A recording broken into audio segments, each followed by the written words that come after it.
Welcome to another episode of A Journey Through the History of Papua New Guinea. My name is Kemelo Gima. In this story, we'll look at how the great island of New Guinea and many of the islands close by were divided up between three European powers, Holland, Germany, and Britain.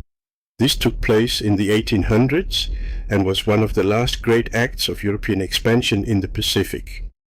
New Guinea was one of the very last places on Earth to be colonized by Europeans. For centuries, this enormous island sat on the edge of the known world.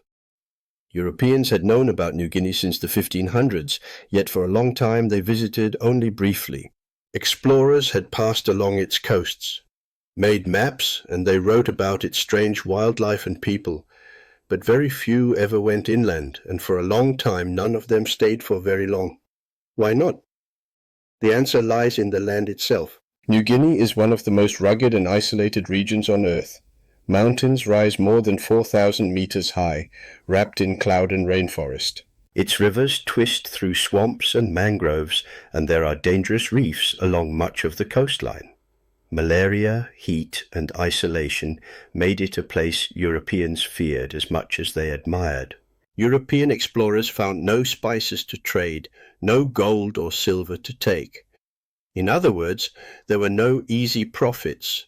To them, New Guinea was a mystery, fascinating but difficult and dangerous. Australian writer Gavin Suter captured it perfectly when he described New Guinea as the last unknown.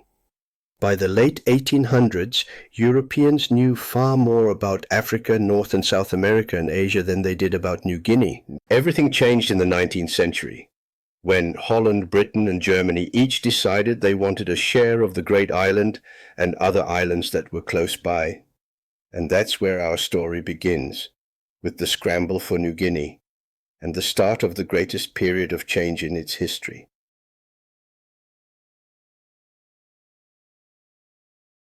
The Dutch were the first Europeans to claim part of New Guinea. They made this claim not because they really wanted New Guinea, but because they wanted to keep the British away from the islands of their East Indies Empire, shown coloured on this map. These were the islands that later became Indonesia. The British were establishing settlements at Port Essington on the north coast of Australia, close to these islands. The Dutch saw this as a threat, and were worried that the British might even move into West New Guinea. To keep the British at a distance, on the 24th of August 1828, they raised their flag at Triton Bay on the south coast of New Guinea and claimed the western half of the island. Triton Bay is shown on this map. The Dutch claimed all of the land up to 141 degrees east longitude, the line that remains the border today. They renewed their claim on New Guinea in 1848 and declared the western half of the island to be part of their East Indies Empire. This might have served the purpose of keeping the British away, but the Dutch had no real interest in West New Guinea and established only a few small settlements there.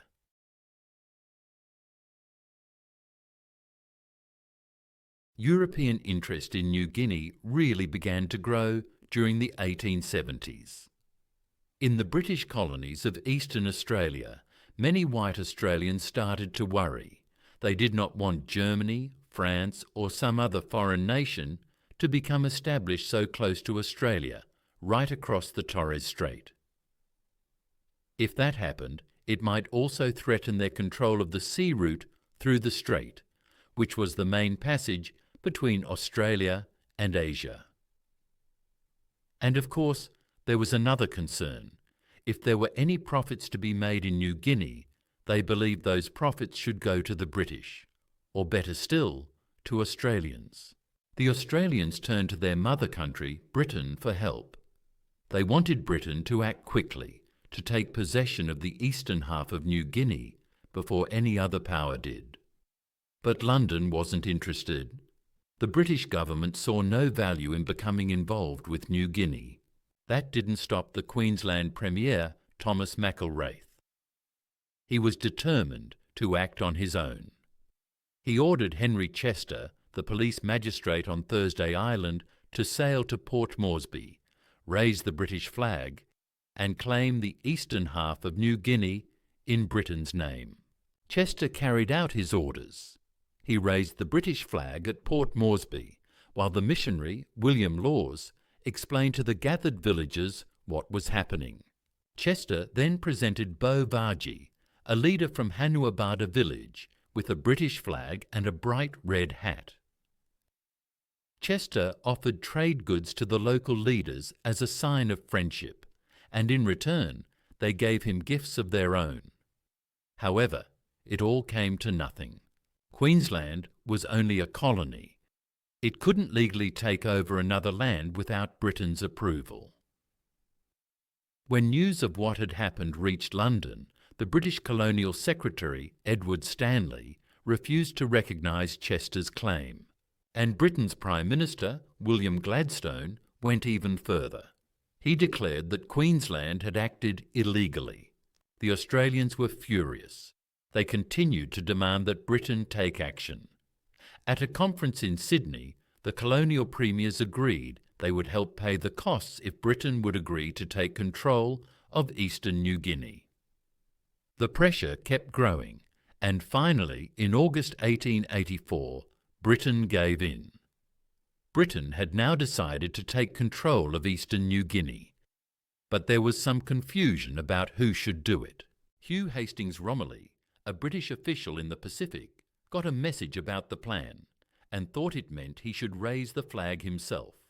He quickly went to Port Moresby and on the 23rd of October 1884 raised the British flag and said the land of eastern New Guinea was now under British protection. A few days later, Commodore James Erskine arrived in Port Moresby.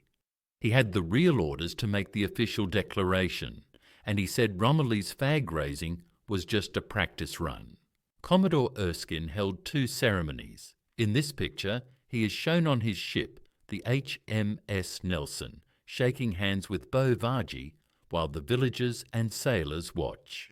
The main flag-raising ceremony took place ashore the next day, on the 6th of November, 1884.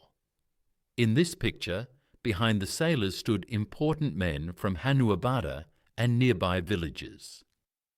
On the veranda of the house, which belonged to William Laws, stood Laws, Erskine, James Chalmers, Hugh Romilly, and some naval officers watching the event.